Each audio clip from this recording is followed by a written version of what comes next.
Hello, today I am going to teach you how to fix Wi-Fi connection problem.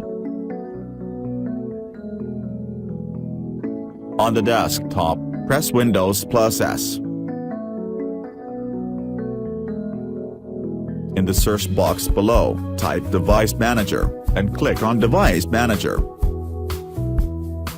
Hover and select Network Adapters, click on the small greater than symbol.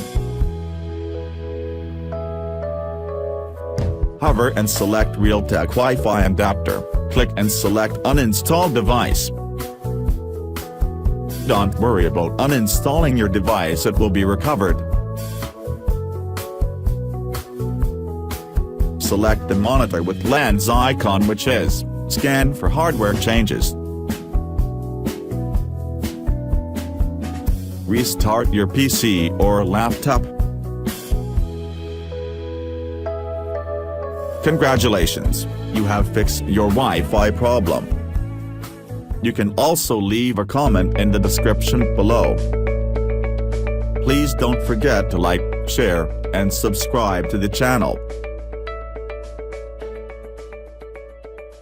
Thank you for watching.